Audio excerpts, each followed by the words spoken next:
welcome back to the Empowered Intuitive Academy podcast. I am one of your hosts, Tayla Henderson, also known as the Kynoch Witch, and with me is my beautiful co-host, Petra Costa from When Magic Awaits. And today we are chatting about a massive topic, the 5 Clairs, ESP, so extra. So extra. So extra. There is so much stuff. So much going on here. Yeah, about just, the Clairs and ESP and, is it actually psychic skills or is it a load of shit? And I suppose we should really start this episode by talking a little bit about some of the definitions of ESP maybe and what the Clairs are related to. I'll go with a quick definition of extrasensory perception. Yeah.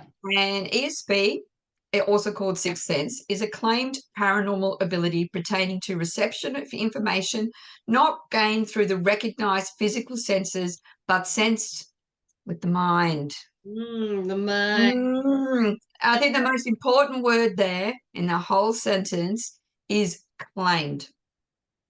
It's yes. A claimed or it's, a perceived or yes.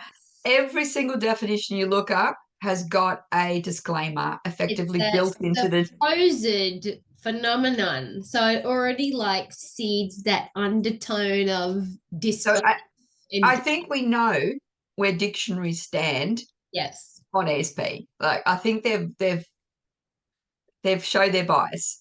Yes, definitely. So let's go Clairs. This is your thing. Go through some Clairs with me. Right, the Clairs. So for all the woo-woo people out there, you might know a little bit about the Clairs. Now, there are, I think, 4 main sort of Clairs. They have that sort of epithet of Claire on the front, but there's also a couple that have snuck in over the years and come in as sort of like a little subcategory. So I'll go through them, but you've pretty much got clairvoyance, which is translating to clear seeing. So this includes being able to see in a way physical or spiritual manifestations. And this is usually done through either your mind's eye, or some people claim to literally see things that are not of this world in front of them. They get all sixth sense on that shit. I see dead people, but they can be used in combination with other skills and techniques to enhance that clear seeing, like physical mediumship, where they can see and sense spirits. You've also got clairaudience, so that's clear hearing. So this can be hearing sounds either, next to you in a physical sense or within your mind. So like in a dialogue. This is something that I, in my own intuitive language, do proficiently, but and the difference being is you have to sort of recognize what's coming from you and then what's coming from a supposed external source.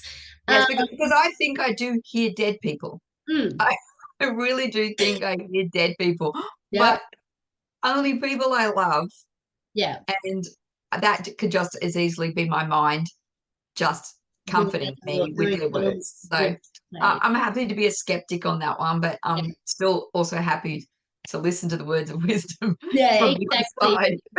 They might be coming through just sort of when you need it, Clairsentience is clear feeling. So this is kind of like gauging the emotion or the sensation or the energy in and around you, which so this can be goosebumps, can't it? A sudden feeling of cold, or just getting a sense of doom, or an overfeeling rush of joy, or even like an atmospheric sort of shift that you register. Or like pain in your arm, like you could say, I think I often do that, and I go, someone in my family has just hurt themselves, and the weird thing when I get that, it's always the opposite. So if I feel it on my left hand side, it's happened to them on their right hand side, or vice versa. For some reason, when I get that feeling, it reverses. Yeah. I don't know what that is, but so and empaths are a form of clairsentience because they're feeling the emotions of someone else without sort of perceiving them through physical or social emotional cues. yes. And we get cool ones like clairsalience. So that's supernatural smells. And this is something that I think I've talked about in the past with like Yes. Our Ancestors podcast, where I always know when my grandmother is hanging around because I can smell her apartment and it will just come out of nowhere. There's no possible reason why that specific scent should be lingering, or tobacco smoke. Like nobody smokes in my house. There's no tobacco lit up anywhere, and there's no one, around doing that yet. The cigarette is going somewhere, and I can smell it. So, another one is clairgustance. So, which is taste. So getting like phantom tastes in your mouth for no reason. And of course that can happen with like certain medical conditions. We take medications and things like that, which we will get into in a little bit. But often or not, in the sense of clairgustance, it's tastes out of nowhere. And the one I've read a lot about with that one is people tasting of like the taste of blood for danger. Yes. And different things like that, where it might not actually be a direct correlation, but if they taste blood or something of that nature, it can link with maybe you should watch yourself for a little bit or stuff like that. That's what I've read. I think about a lot of mediums who go to like extremely sort of violent, haunted places where things took place, and that's one of like the first things they'll get is like a taste of blood or something. Yeah. Especially if they're sort of within the body of the spirit who is, involved in that violence or had death like that. Another one is claircognizance, and I think this one is a lot more common than people give themselves credit, because this is clear knowing. So this is like having a sense or knowing something without knowing why you know that. And this comes with like practices and skills such as premonition and precognition. So deja vus and things like that. And everybody gets deja vu, or everybody has the ability to sort of play out a scenario through their head without realizing why that's happening. And then cognizance is linked to what we were talked about before in terms of intuition and gut feeling as well, isn't it? It's just like that. No, don't go and drive your car right now. It might be a good time to put a pause on that or take another time. And if you haven't listened to that episode, go back to it. You get like this overbearing feeling of, maybe I shouldn't be here right now, or maybe I need to go here for some reason, or I feel like maybe in 5 minutes my phone is going to ring. I just know it's going to ring, and then lo and behold, it does. So I have a fair bit of that as well more so in my day to day. But it also relates to like dreams and visions and things as well. And then we've got things like psychometry, which apparently is being labeled under clairtangency.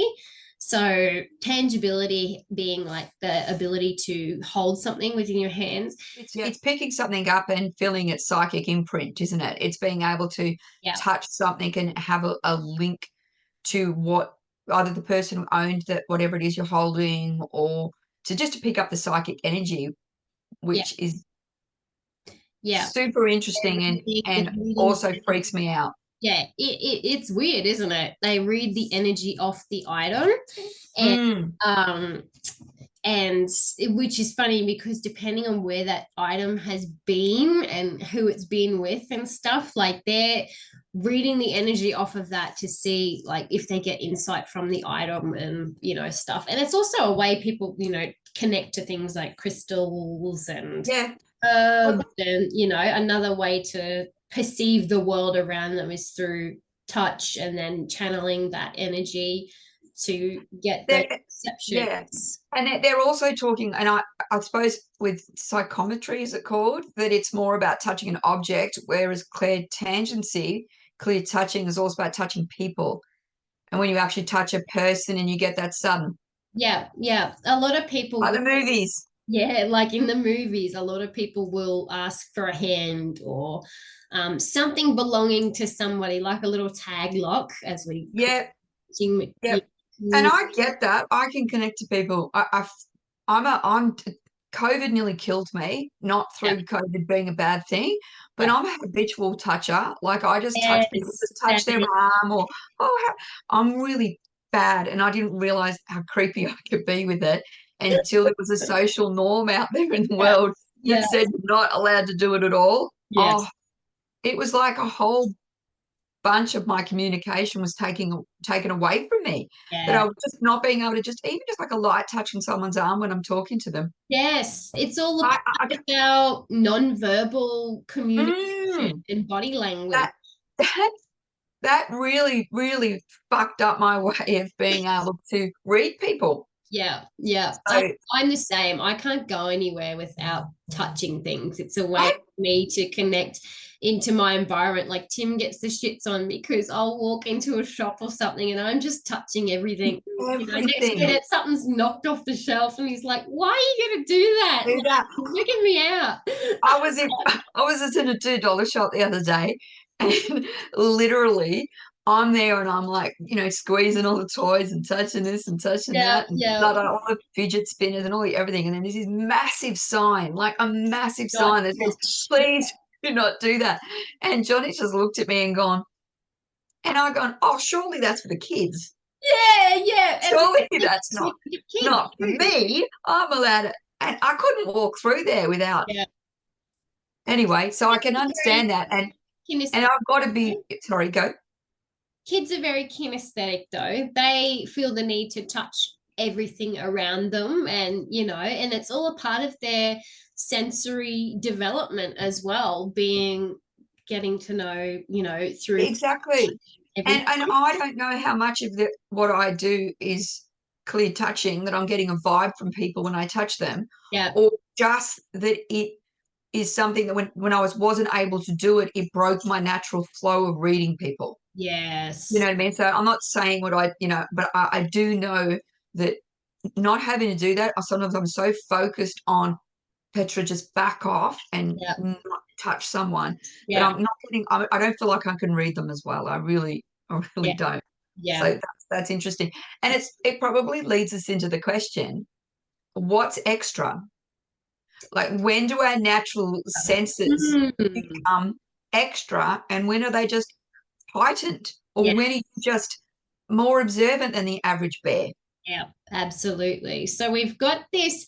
I feel like I went into that inquiry with the question in mind of what is the difference between heightened perception versus extrasensory perception. And in a nutshell, I think the answer to that is that heightened perception still exists and operates within the realms of your physical senses. So you've got your five: your taste, touch, smell, hearing, and sight. And when you especially, and I thought about this in, when you've got someone who has a deficit, like they're blind or they're Yep. deaf. And so they have to rely on their other senses to be able to interact and navigate with the world around them. So, Yep. blind people have an extremely acute sense of hearing and, rely on touch heavily. I mean, Heavily. they Yeah. read with braille, which is running your finger across, dots that are organized in a way that you can understand what the symbols are. Yep. And hearing, people who are deaf, they become really sort of super attuned to people's subtle body language, and they have to lip read because they can't hear what you're saying, and they're reading into all the non-verbal cues that Yes. exist within 100%. communication. And so, and I also, when I sort of typed that question into Google, it was pretty much a case of, the first thing that came up, and one of the first things that I thought of was people who are on the spectrum. So neurodivergent people, we are often not heightened in our abilities to sense the world around us, so much so that it can be overwhelming. So a few of the things that I picked up from in my research was that there is heightened visual stimulus because the cones and rods in our eyes are sort of a little bit different to neurotypicals. They respond to change. We respond to heightened activity in our temporal and our occipital lobes, which is responsible for, our visual stimuli as compared to our frontal cortexes. And this is also the reason why we are more able to pick out patterns and object recognition in things as opposed to neurotypical people. It's also related to that's just fascinating. Yeah. Just when we're coming back again with a subject that you would think had nothing to do with patterns, and it becomes about patterns again. Exactly. Like I find that just fascinating. Yeah. Keep going. Sorry. You're right. You just like light bulbed in me a little minute about how, people who like in the past who probably would have been now labeled on the spectrum or having some sort of heightened intuitive ability or perception ability. Back in the day, they would have been easily seen to be people who would connect to like the universe and the patterns and the spirits and things, because we're seeing beyond like the normal layer or level of perception due to these, different little enhancements in our own brain anatomy and stuff. But we see the pattern of the universe. But, in comparison, like a neurotypical person probably walks into the forest and goes, wow, this is lovely. Look at all the trees. It's green and, it's a nice sunshine day and it smells a bit earthy, but, pretty normal. A neurodivergent person will walk into the forest and go, wow, look at all the little spirals within the spirals of that fern, and wow, that bug is moving slowly, and the texture look at all of the trees are running parallel, and look, it's coming out. It's like it hits you in the face, and you just a magnifying glass is on everything without having the magnifying glass. And but again, all of that exists in sort of the physical realms of our senses, whereas we cross over, and I like to think of it as an evolution, right? Because I think it feeds into how we instinctively respond to stimulus in our environment too. And again, coming back to our intuition versus instinct. So we start off with a heightened sensory perception, and then I like to think of it deer in a forest. So deer's grazing, the deer's, just chilling out in its grass, but then it looks up every now and then, and it has the heightened sensory perception of vision to look around it for predators. That's fine. It looks up, doesn't see anything, goes back down, but then something in it goes, wait, lift your head back up, and there's a sensation that can't be physically measured to tell it that something is not as it seems. And so we move from that heightened sensory perception into extrasensory perception, and lo and behold, that's where the instinct kicks in, going, I shouldn't be here, something's very wrong. And then the fucking saber tooth jumps out and starts to eat it. But or it runs off. It almost got away. It might have a little bit of precognition about how that scenario is going to go if it doesn't listen to that little voice in its dear brain saying that you should probably fucking run right now. But it's an evolution, and we get into extrasensory perception when, by definition, it can't be physically measured, and it's not within our physical senses. And so that's where the clairs come in. The clairs extend that range of sensory perception where the physical senses sort of they reach their peak. Yeah. Yeah. And this is where it gets really interesting, because you can be an amazingly intuitive person and it have nothing to do with anything extra. Yeah. You might just be really observant. The Yeah. amount that you can pick up from someone by body language, by the use of, if you know how a person speaks and then they use words that have a different weight, you can, I know it's weird to describe. I always try to describe this to my husband, but I will say to him, did you not hear how they weighted on that word? Yeah. That's the word you need to listen to of what they said. Everything else was nothing. There Yeah. was weight on that word. Yeah. So you can pick these things up, body language, changes in tone, Yeah. a voice quavering or emphasizing things differently. There's so many things we can pick up on. And And like, funnily enough, right, I'm pretty much blind in one eye and deaf in one ear, and yeah. have been since I was really, really little. Yeah. So I've got to focus like an absolute crazy person just to know what's going on. So I do have my one ear that I've got is extraordinarily good. You would not notice when we go out. Everyone else at the table is struggling, to hear what's going on. And I'm the one person there that has a hearing disability. And Yeah. I'm sitting there like, I know, I'm good. Yeah. I've had it known that I don't lip read, but I sat next to a person for 3 hours talking to them, had no problem understanding the conversation. And then later I was talking, oh, she's lovely. And my husband goes to me, did you have any trouble hearing past her accent? And I actually looked at him, I said, she's got an accent? Yeah.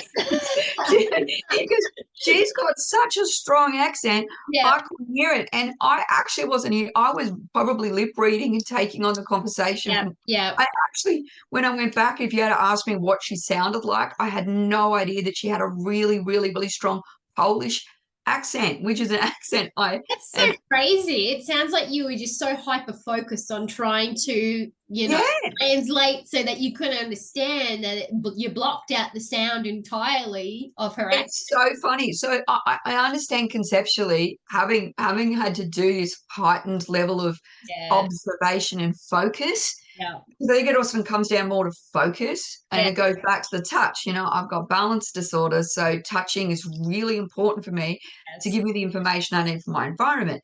But does that explain when so you can say, okay, well, you touch things more often, you're picking up stuff that other people aren't picking up. Yeah. I've had it when I've done, healing on people where and not intentional as a healing, just wanting to give them a massage, knowing they're not feeling a hundy and giving them a bit of extra energy, Yeah. you know, asking if it's okay and all that kind of stuff. Yeah.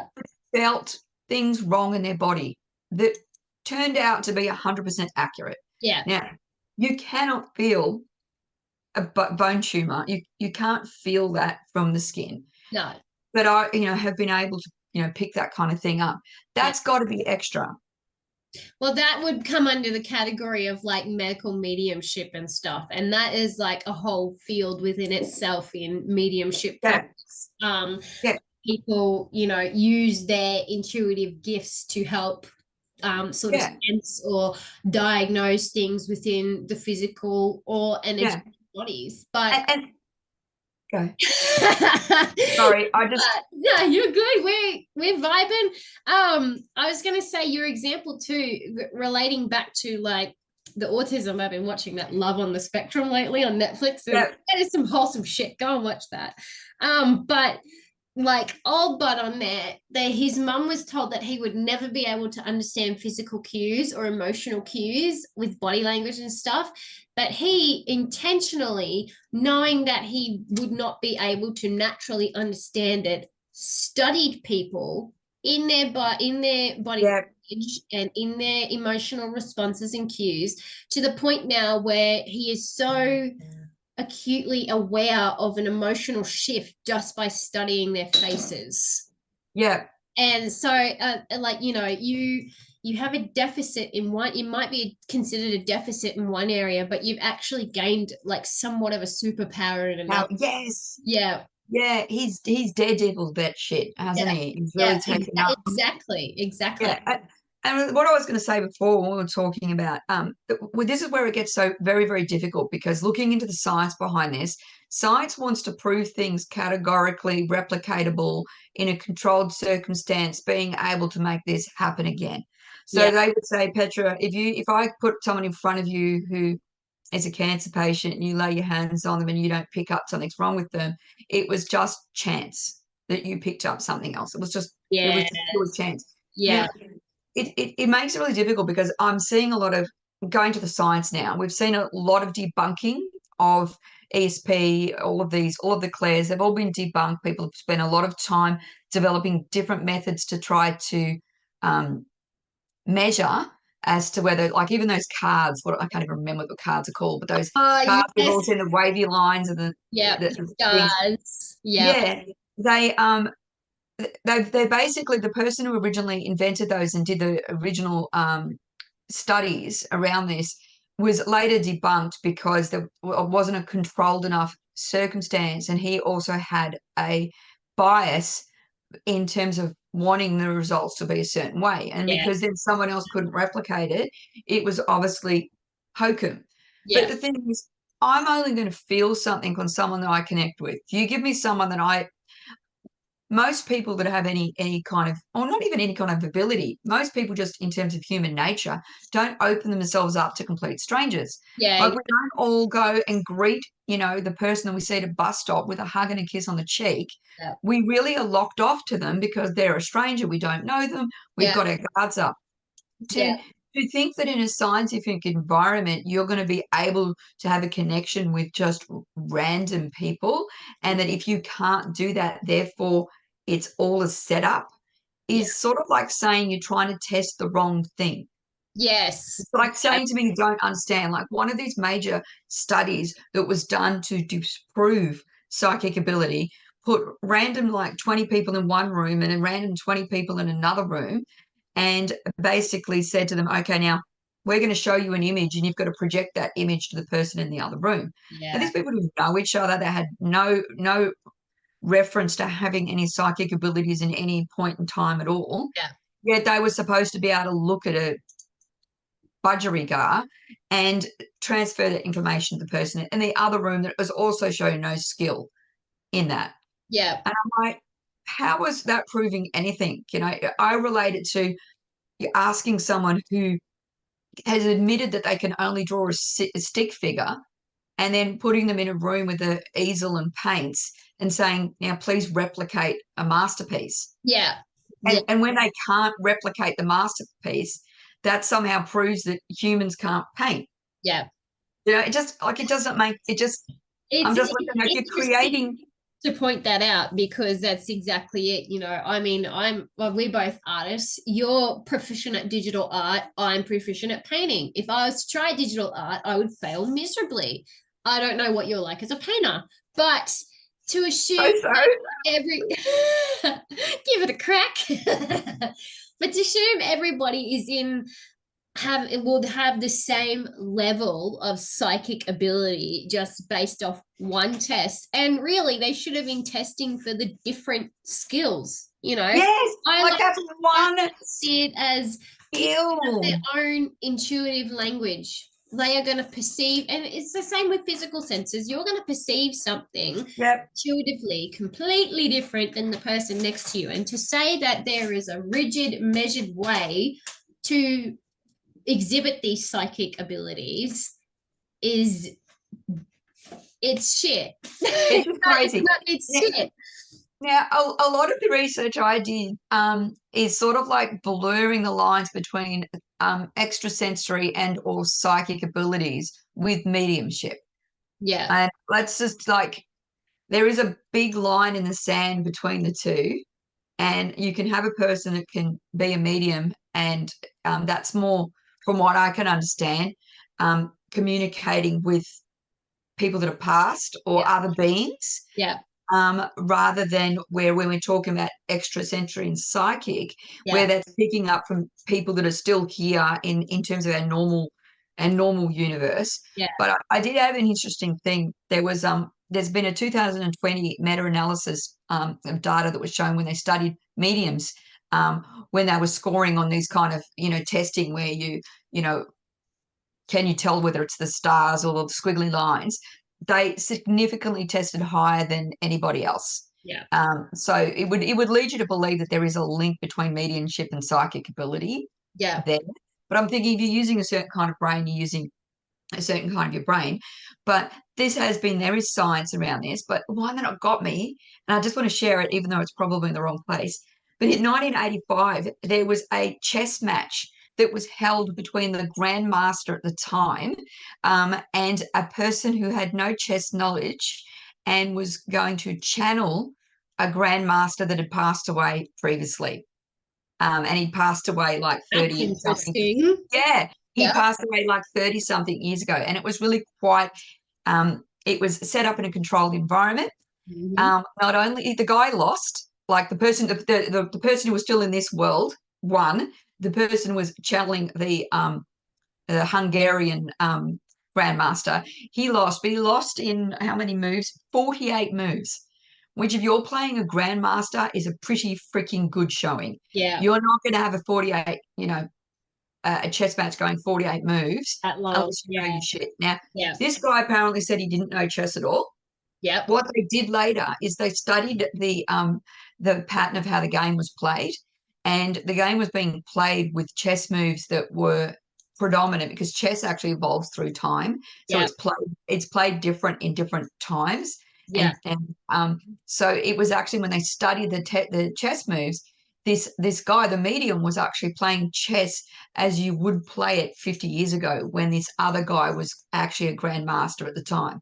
So That's crazy. this is documented. And what I found even more interesting in relation to this is that after they played this game, they actually asked him while he was still channeling this person, asked him a whole bunch of questions that he wrote down all of his answers to. Yep. And in terms of the amount of questions, the investigator found that of the 81 answers that were given, 79 were proven to be correct.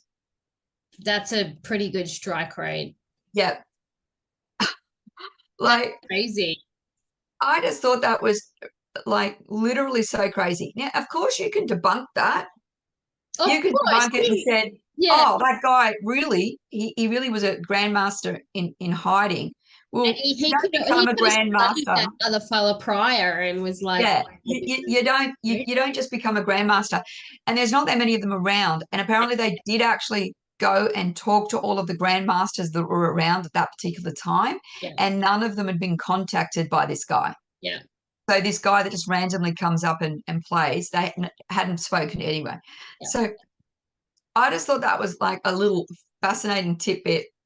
There probably is more into mediumship than it is into parapsychology. Yeah, that would be physical mediumship where you're linking or you're joining with the spirit of someone past to, get insights or information or to communicate and whatever. Yes. But this is where it's interesting. So even in the parapsychology field of study of this, they're confusing mediumship and psychic ability. They seem to just be lumping. They're lumping it together. So one basket and assuming that somebody who says they're psychic can do all of the above. And that for someone who is an intuitive, and mind you, we both have different skill sets when it comes to intuition. We both have different ways of perceiving and communicating with the world around us and with the forces that be behind those. And that changes over time as well. And it's tailored to the person you are and your own experiences. So to say that this is what you should be able to do, this is what's in your job description. And if you can't do these things, then you're a crook. Yeah. Well, exactly. Yeah. Exactly. And it's not even just your skill set. Yeah. You're defined by what your own mind is emotionally prepared to do and connect to as well. There's a lot of people that go, you can, enhance your empathic abilities.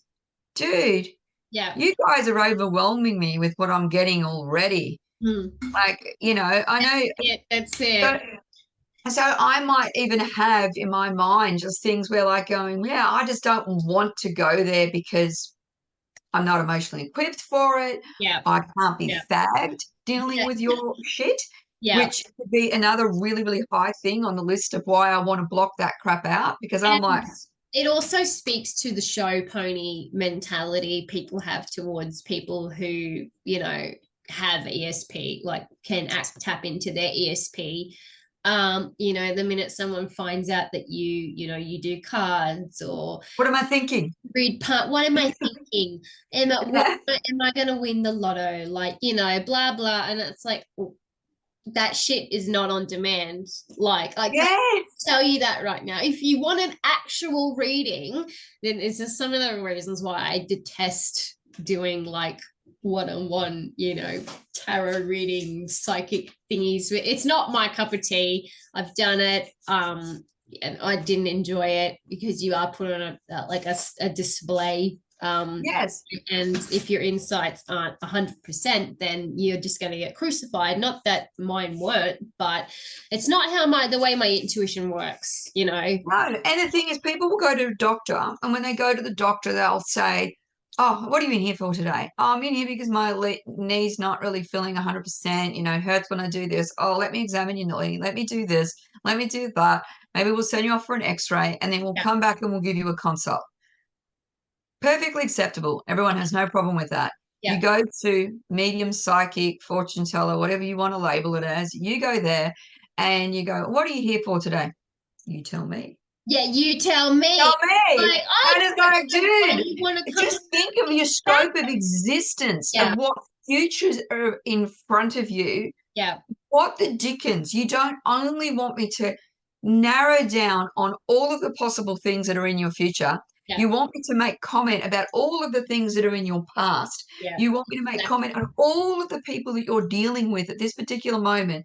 But you don't want me to give you don't want to give me a focus point, because then you might be giving me information that might lead me in Yeah. there. And it's like, people, like, you don't do that when you go to the doctor. And I'm No, not saying people no. are providing medical advice. We've established a million times that we are not medical professionals. Yeah, yeah. But it just seems it's like we want to break this stuff. We want it to not exist. The skeptics of the world want to put no, it's not that they want to have, and they claim that they want to have a reasonable playing field, that there cannot be bias, that it cannot be you know, certain ways to conduct a scientific study.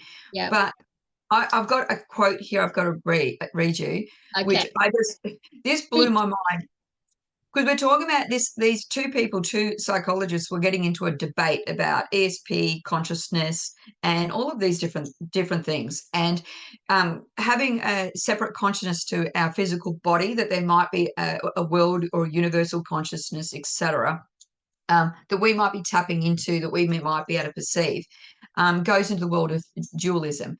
And it says, dualism so fundamentally contradicts the foundations and entire accumulated evidence of modern science that in order for it to be true, we would have to start rebuilding modern science from the ground up. If dualism turned out to be true, it would also be a complete mystery or fluke as to how most of our advanced technologies, including all of our electronics, would work at all, since their design and engineering are based on the very principles that would necessarily be entirely invalidated if dualism were true. So what that breaks down is, it cannot exist because our current maths hasn't allowed for it. That's what it basically breaks down to. And I would just point out, quantum physics doesn't actually align with our standard physics. There is no unified theory. They've tried, they're working on it, but they haven't got it yet. So they absolutely know, beyond any shadow of a doubt, there's whole chunks missing of our mathematical view of the universe, right? We know that because we cannot get those two to join. There is no unified theory. Doesn't exist. We know mathematics is constantly changing. Yeah. Go back to our mirror world example of what they're. Yeah. Yeah. Go back to that, and you'll see that quantum physics is changing so dramatically every day. To literally say the reason none of this is true, because we haven't got a spot in our maths book for it right now. Yeah. Just, it's like, dudes, really? That's what you've got? That's what you've got. We can't prove that it exists or doesn't exist. Therefore, it doesn't. Exactly. Now I would also state, and they do go on to make another ridiculously wonderful quote, Yeah. but it also, if you want to adopt that philosophy of the whole concept of that our mathematics doesn't hold it, so therefore it can't be true, you also get rid of every religion. Yeah. Every single religion on this planet automatically goes up in Any form of anything that spirituality. requires a realm of the spirit Yeah. instantly goes up in a But puff even of smoke. anything that is non-tangible, if I can't see it, it's not there. If you can't see me, I can't see you. So therefore, ignorance is bliss. But we can't see gravity and shit, and we know it's there. You Yeah. can Now, look, see the result of that. the only thing I'll say there is we obviously can prove gravity exists Yeah. because we can do measured tests on gravity. See, But and what I would that's also the point thing. out, That's the thing. what I'll point out with the sensors are, we know we can only see this much of the visible spectrum. Yeah. Get a butterfly to fly into this room, it's not seeing the same colors that I'm seeing. It's got No. a whole expanse that they can almost see the past in terms of what a butterfly is, and how we know what a butterfly sees is Yeah. even more freaking bizarre to me. Yeah. But we do not question someone saying, oh, a butterfly can see this, a dog can hear this, Yes. but and Snake uses its tongue to read the temperature in the room, therefore giving it a thermal imaging. so much stuff. And And that just gets us into like the whole concept of the third eye and all of this. Now, I'm yeah, just going to touch on just quickly. We haven't just all of a sudden been reading too much Stephen King and thought to ourselves, you I feel know like what? Stephen I'm a King fire starter. really every episode. Praise Stephen King. Praise Fascinating. I'm going to try and get Stephen in to Yeah, every single thing because then people know what it's like being in my brain yeah, because Stephen's always there. God yeah. bless you, Stephen. Um, but yeah, this is not something that we've all of a sudden decided, oh, it's cool. And Yeah, it's not new age. It's not, and we can give it all of the clear and fancy names we want to. yeah, You yeah, look back historically, there's not a culture on earth that didn't believe that we had some form of extrasensory perception, yeah, even though we might have burned them, called them a heretic, thrown them out of the village, yeah, and did horrible things to them. We yeah. still feared them because of what they could see and what they could perceive. Yeah, This is, ancient Egypt. This is, all through everywhere. Obviously, very much in the East. What is interesting to me is they all have a concept of a third eye. And the third eye, or this other consciousness, or window to another world, or whatever you want to call it, and there are lots of names that it's called, is all centered around pretty much the same spot. yeah, Which again, I find interesting how across all of the world and all of these different time frames have people that have got no way to communicate to each other, no way that we know of to communicate with each other, have all come up with a view that if we had a third eye and we were able to see or perceive or da da da da, it would all be centered in and around the same spot. yeah.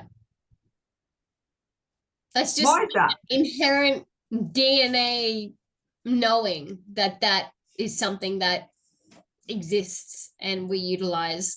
And it's kind of funny because, in my definition research of ESP, initially they just believed it was like having some form of telepathy. But telepathy is the ability, like with the cards, to transmit or project an image or a thought or something to someone, which they believed was easier if you had a connection to that someone. Which is what they were testing with those cards to begin with.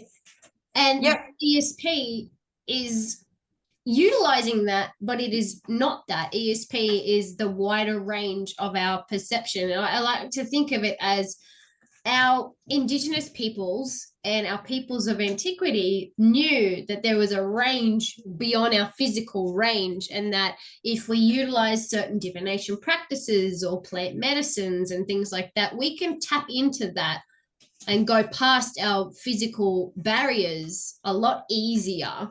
But now in today, if we're doing that, we're either on the spectrum, We have mental illness, which, was another thing that came up in my research. Like, what is the difference between, say, extrasensory perception, extra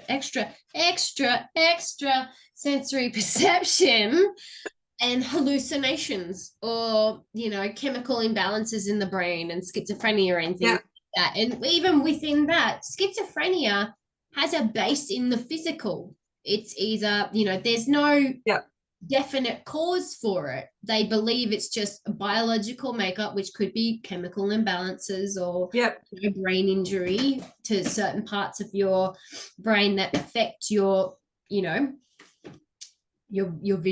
and your sense, what you see, what you perceive, what's going on. Yep. Or environmental. So you've been exposed to substances or pollutants and things which have now, again, messed with the chemicals and things in your brain, produced tumors and stuff like that. There are physical reasons for the appearance and exacerbation of schizophrenia. But with ESP, there's no tangible link. No. And I think it's also very different too. Like, I'm not one prone to visions or hallucinations, all that kind of stuff. No. And when I do, it's very something where it would be like, oh, that's a bit creepy, that's a bit weird.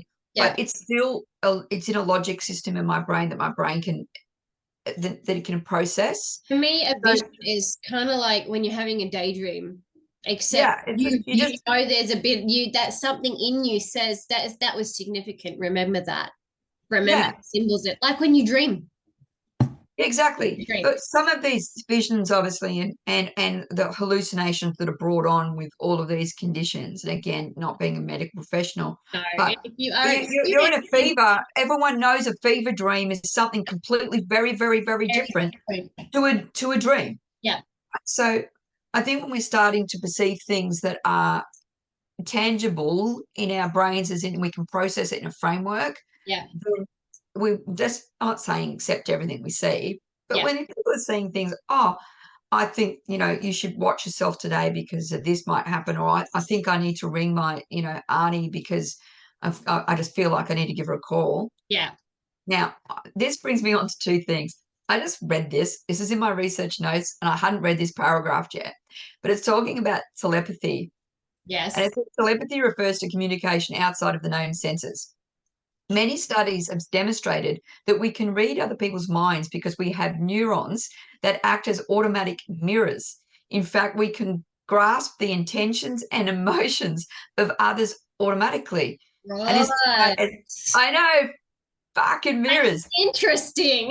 In 2007, psychology professor Gregor Domes and his colleagues found evidence the ability to interpret subtle social cues can be enhanced by oxytocin, a hormone that increases trust and social approach behavior, which it's interesting that what I just said before, when they say, oh, you can't be much of a, you've got no ability because you don't pick this up. I'm not picking it up because I don't want to. You either make me feel uncomfortable. I don't feel like looking up your skirt right now. Like, I'm sorry. I don't really want to connect with you on that. And I think it's really interesting that they're saying that the telepathy, because I hadn't read this, is enhanced by taking down inhibitors in our brain. So that, which leads me to make the giant leap of faith, saying that a lot of people aren't doing it because they really don't want to. Yeah. They're almost fearful of the results. Yeah. But there was also, this is the one I wanted to talk to you about, in terms of long distance communication, another 2041 study conducted by psychiatrist Charles Bray and his colleagues found that brain-to-brain communication via the internet is possible. They actually studied people and gave them a physical, a connection through the internet, which is, just use the word physical when it's going literally through the freaking air, just blows my mind. Yeah. But they were actually able to get people to pick up words that weren't said during the communication. So things like they had people think hello or ciao or a word like that. They were thinking it, but they didn't say it. But the other person had picked it up as being said. Yeah. So this blew my mind because I was the one it was quite loud in me saying that the internet couldn't be used to connect because that's just bullshit. It's taking it one step too far. Yeah. Yet science is stating that having that connection available actually can enhance mind-to-mind communication.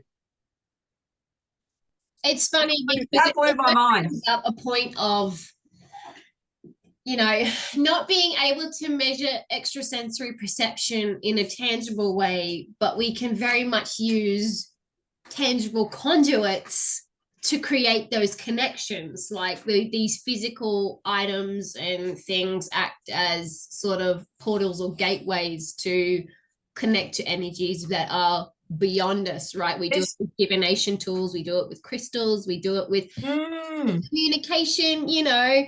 I love it, the fact that people on the internet, and we're literally creating a network that is subliminal, but we, you know, can read the tone of a message through just the letters that are typed.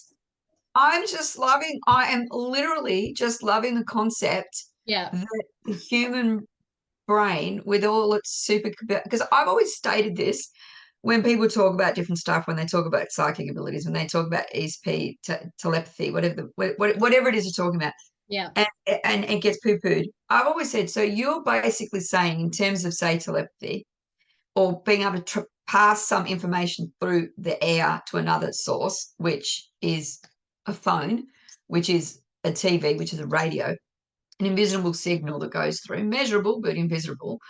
If we think that this other device is going to be more powerful than the human brain, the thing that invented it, like, why are we so ready to discount what the human brain can do? Like, I really don't know where we're happy to actually bank this in the race, but we don't want to back the thing that invented that. Yeah. I just find it crazy. So in these studies that I've said, we've said long distance communication has been shown that there's certain things, if you have the connection, you can use the connection to enhance it. We've got mirror neurons that allow us to pick things up. There's a 2005 biologist, Rupert Sheldrake, and he's a research associate, recruited people to experiment in a website emailing thing, that when they emailed each other and blah, blah, blah, and then prearranged times and all this kind of stuff. In the trial, 43% of people were able to guess when an email was going to be sent to them. That's a pretty high percent. That is, yeah. In this kind of format, when they're trying to do a chance percentage is coming off at 25%. So if you get it right 25% of the time, that's just chance. So to be 43% versus 25 was interesting. There's another study here. I'm just looking at them. I read that there was a Harvard study that proved absolutely categorically, without doubt, the labeling of it, if I can find it. Harvard scientists say they've settled the debate. Psychologists at Harvard University used neuroimaging, and they have resolved the century-old debate over the existence of extrasensory perception, and it doesn't exist. The research proved that by studying people's brains under a certain environment, that they couldn't see any difference between one person's brain to another. Therefore, it doesn't exist. Well, just saying, there's certain tests that show certain things. You can't see certain things on an MRI that you'll see on a CT scan. There'll be certain things you can see on an EEG. Literally, again, are you using the right tool to measure that data? Yeah. Is it something that can be even measured with our current technology? And it just, I'm not going to read it all, because it is literally that they paid money to have this study done by the neuroscientists, is just beyond. But it categorically states that Harvard scientists have said, no, we've proved it. We can't see any measurable changes in the brain. Therefore, it doesn't exist. Yet, in 2008, they did study of brain imagery, and showed that in a controlled group, the mentalist, a person who is shown to be able to do these things, was able to produce an image very similar to the one that was shown to him, where the control subject didn't see that. And when they studied this person that had this image come into their mind, the investigators had demonstrated when he was successful, when he was able to actually get the right image and draw something that represented it, there was a certain part of his brain. Why do they make me try to say these things? The right parahippocampal gyrus, the PHG in his brain, was activated. Yep. When he was able to successfully get the image. When he wasn't able to successfully get the image, he couldn't see it. Yeah. And it wasn't activated in the other person. Instead, the left inferior frontal gyrus was activated in the person who's trying to send the message, right? So one study says we can't see anything, and then another study, a different kind of study, looking at different things, say, oh, actually, when he successfully did it, there was a change in his brain chemistry, or whatever you want to call it. There was a change in his brain when he was able to do that. So I'm just saying. It just tells me that more research needs to be done, more measuring, ways to measure what it is exactly that you're looking for needs to be devised. And that you can't conclusively say that it does or does not exist. No, exactly. And the only thing because I've pretty much closed all my tabs on my computer now. I just slowly work my way through one by one. But what I'm left is with the concept that they're also talking about animal telepathy and how birds can change their mid-air flight to the level they can, as can, animals that, run in a herd, that they can move so quickly. Now, they say, some people say that it's all about, instinct and it's about this, that, and the other. And other people are going, no, it's too precise. Like, it's literally too precise. And I think we've seen birds. So that was brought up. But what I didn't know is that we were talking about it. I can't pronounce any of these words that are coming up. And there are certain animals that have what's called a third eye. Yeah. You knew about this. I didn't know anything about this. It's in the pineal. The pineal gland. Pineal, yeah. Yeah. And it's basically an eye that they have that's covered in skin, and it has photoreceptive receptors in it. And it still exists in some animals, lizards. Certain ones have gotten rid of it, certain ones have it. But it gives them extra senses around their sight and what they see. Yeah. It's fascinating.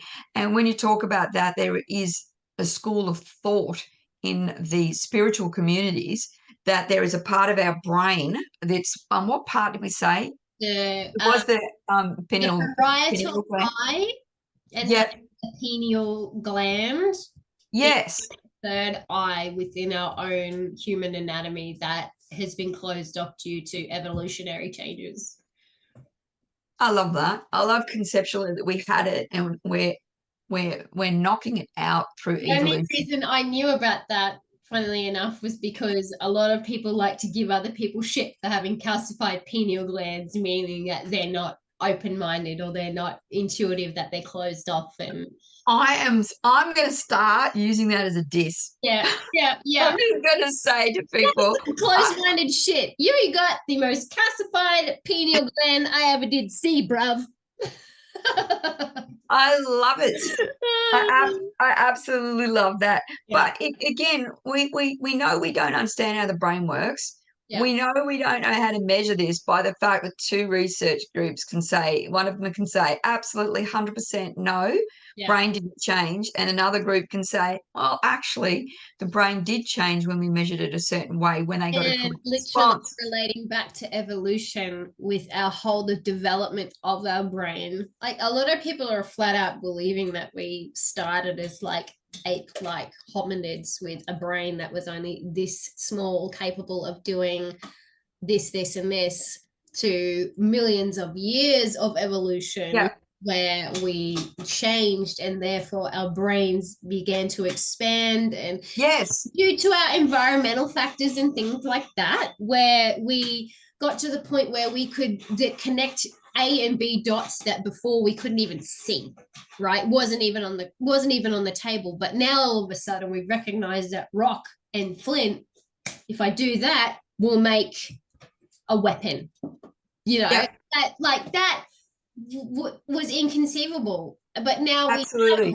eventually through just discovery and persistence of research and study, you know, our brain evolved from fucking little marine creature one-cell things to be able to do all of this fantabulous shit like fucking maths, the maths that we depend on to understand our world.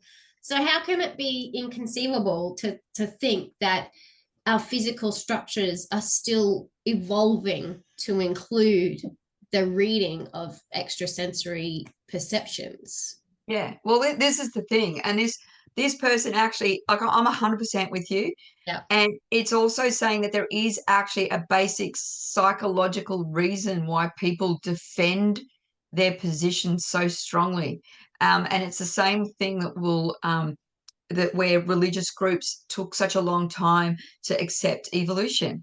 Religious groups were like, oh, well, you know, no. And when you were saying, oh, well, there was dinosaurs and there was this, and they were like, no, fossils were just there to, where the devils put them under the ground to confuse us and make us lose faith.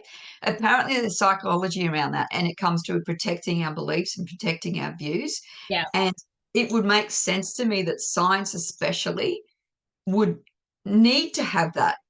Like, because can you imagine if you chased every rainbow as a scientist? You and I know what rabbit holes we go down just researching these podcasts. Yeah. They almost would need that to be good at what they did. I think it all comes back down to control. If I control the circumstances and the steps and the elements behind all of the stuff that I am, you know, if I can control it and I can perceive it within my own understanding, then all is right within the world. All is right. Exactly. If things just start becoming chaotic and everything becomes a variable, I no longer have control over that. And I think to be of a spiritual mind, you know, as we are, as well as a logic mind, and just understanding how everything works within our universe, is that we don't actually have control. Like, there is chaos is organized, and then organized is chaos. Like, and I think, you know, people who are so dead set in their beliefs and inability to just open up and be a little bit more, you know, accepting of things outside of that, it scares them because they don't have control. Yeah, it's a basic fundamentalist standpoint. Yeah.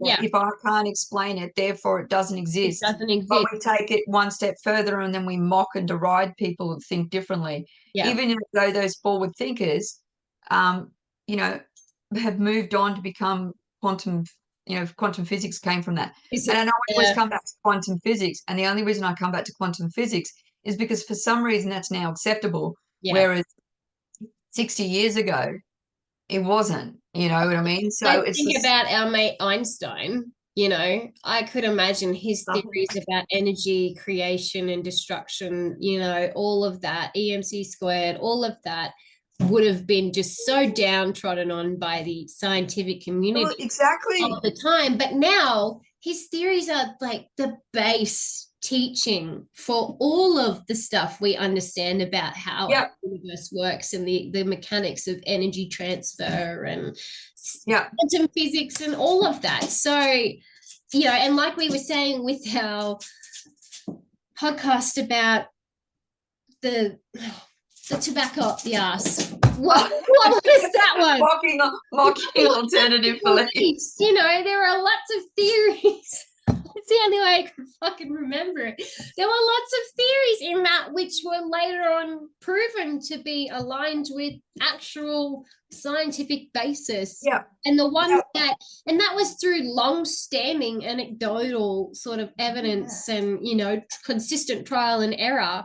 But the ones that didn't stick were the ones that were just outright fucking just, you know, had no basis and never would. Like, so I just don't see how it can be easily dismissed that there is this. Exactly. And I think if everyone was actually really, really honest with themselves, like really honest, not that I'm scared to say it out loud because someone might give you shit about it. Yeah. They would actually, I would struggle. I know the amount of times that I can go, I've picked up on stuff. I can't see any reason I knew that. Yeah. My husband, who doesn't believe any of this, Yeah. he will sometimes do something. I go, how did you know that? Yeah. Like, where did that come from? But then he just, I must have just heard something. No, you didn't hear anything about that Yeah. anywhere. Yeah. It happens. And if people were really honest and tried not to rationalize it away, they Yeah. would probably find in their own life there's many, many instances where they've picked up something and there's really no explainable reason as to how they knew that. Yeah. Now, what we haven't had a chance to go through in all of this is the fact that if you do believe in all of the clairs, and if you want to enhance all of these things, there are things you can do. There's training you can do. There's exercises that you can do that opens up awareness in different ways. Yeah. But I would suggest with people, have a think about the ones we went through, what we listed at the start of the podcast. Yeah. And see which ones you resonated with most quickly, with ones where you went, oh, yeah, I think I've done that, or I think I felt that. Because I'm with you, Tay. I'm a clairaudience kind of gal. Yeah. I honestly get that where it's like a voice speaking in my head. Yeah. The Lord speaks to me. The Lord speaks to me. It speaks, and it's got a foul mouth. Yeah. But He's got a foul mouth. funny how he swears so much. Swear jar, God, shit. But have a think about it. Which ones do you feel the most resonance with, or you think that you might have experienced? We can give you some tips and some pointers. Throw your comments in. Happy to send back some exercises people can do, because I found this. I did a psychic awareness course where it was just basically supposed to enhance stuff, and I didn't actually find any change in what I was able to do and not do. But what I really did find is the meditation techniques designed around, say, clairaudience were more effective for me in terms of being able to meditate. Yeah, because the fact that I linked in. So a lot of people are going to pick up some things really easily. And just like we were saying with the skills earlier, someone might be really good at painting but shit at drawing. It's gonna Exactly like that. In my experience, it works like that. I'm pretty clairaudient, I'm pretty clairsentient, and I'm pretty claircognizant. But medium wise, I don't physically see dead people or contact dead people all the time, but I am very in touch with ethereal beings. So and the ways that they come through for me are different, and they're different to that being, and they're different to you. And a saying I always like to say is that spirit will communicate with you in a way that you will understand. So not necessarily yes, that's actually a really, really good point, because what you view and what I view is through the lens of what we're willing to accept. Yeah. And if we're already putting up all of these boundaries, we might be restricting its voice quite a lot, but it's still going to try to talk. Yeah. So, you might say, oh, well, I don't get, those kind of visions. Okay, you don't get those kind of visions, but you might get a really strong feeling. Yeah. That might be how you're allowing it to come through. We're already putting filters on the communication due to the fact that, we're limited in our own physical being and our experience. Yes. So spirit's got to find a bit of a creative way to convey the message that you understand eventually, be that through dreams, be that through little tidbits in your ear, be that through random flashes of precognitive visions, or however, be that through tools. And some people require a bit more of a tangible conduit to be able to sense divination, but they might be shit at just general ESP stuff. I mean, for me, a lot of my insight comes through from nature and oracle walking, and just being open to the energies around me and letting them sort of do the talking. I think a lot of the time we also impress our own judgment and stuff onto what we're receiving as well. So again, I was going to say, you're a good listener, so you have that, you like that with your natural communication. So obviously that is enhanced for you when you go into nature, because you're willing to listen. Yeah. Me, on the other hand, who always wants to be the person that controls the conversation, I might not be so ready to pick up on the signals because I'm just not freaking listening. Yeah. Right. So you might require a bit more of a tangible conduit. I might, and I might have to shut up a bit. And hold and be like, listen, tell me something I don't know. And it's all exactly. If you're not going to say something interesting, I'm not going to listen. Yeah. Absolutely. Oh, that's been real. I really enjoy talking about this. I can talk about this. It's such an expansive topic. Like we've probably got well over the normal time just talking about it, but there's just so many components and little, subcategories of ESP through the clairs and practices that, people are probably already using. They just don't realize or attribute it to being ESP. And even with the science of it, and I think it's funny. Like the first time we talked about chatting about this, I instantly thought about like men who stare at goats, like the military studies of parapsychology and ESP. Like if we can't use it for military uses, then it's bullshit. But quite happy to make people trip on LSD to see if they can talk to goats or not. Yeah, absolutely. And let's just point out the military has put a lot of money into this particular subject matter and continue to do so. Yeah. But heaven forbid people like me and you have these abilities and skills. Heaven forbid. Heaven forbid. No, we're just loons. Get the steak ready. You've got the torch. Burn that shit. Burn it down. Burn it, those guts. So I think we've covered that. I really would highly recommend people going back to the first bit where you list them all off and just listening to that bit again, because that's probably the most informative bit of the whole podcast. The takeaway is that what are the clairs? Go through and note how they are for you. Do a bit of research. There's lots of quizzes and things out there to see how you can relate to each of the clairs or what's more strong for you. Sorry, Jet, because she's like back there getting into my runes. She's doing some divination, y'all. She's a tent. Start them early. But yeah, and it'll point out your strengths, like your intuitive strengths and your intuitive weaknesses, and you can always develop those as well. And then there's like the strengths of your weaknesses as well. So there's like, you might be proficient in visions and dreams and things, but you have a hard time understanding the symbology and things behind it. Yes. So look at that as well, like, because that is developing those skills. Yes. Yeah. And that comes down to even back to the dream interpretation. We speak ourselves even in a hidden language that we need to learn to interpret. So there is that. Okay, what are we talking about next week? And energetic androgyny. Discussing the divine masculine and feminine. This is going to be a ranty one. Oh, no. Yep, I reckon so. Oh, no. Because like in a lot of our topics, there is a relationship between the physical and the spiritual, and how that exhibits in our society. And we're having some really, really interesting developments within our society when it comes to defining masculine and feminine right now. So and even more to the point as to whether we're allowed to. Yeah.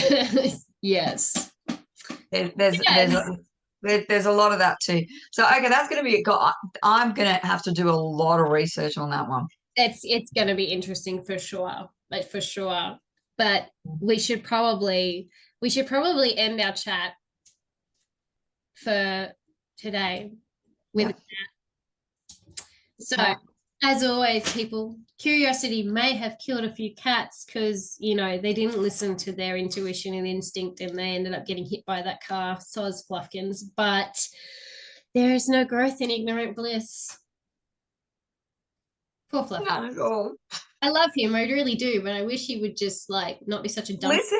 Listen to his inner voice. He probably had dreams about a red car, and he's like, "What's that about now?" And then he just walks out one day, doesn't even too busy finding his food bowl in the mirror world to worry about the red car. One-track mind on the food bowl in the mirror world, and then missed the red car. That spirits are like, "Bruv, Fluffkins, listen, I gotta tell you, there's a red car speeding. It's gonna hit you." And he's all like, "Meow, that's a weird dream that I've had, but just move on.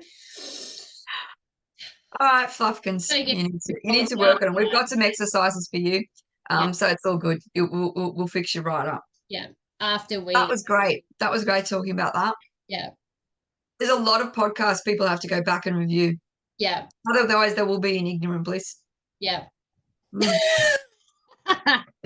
There will be an ignorant bliss. All righty. Until next week. Bye. Bye.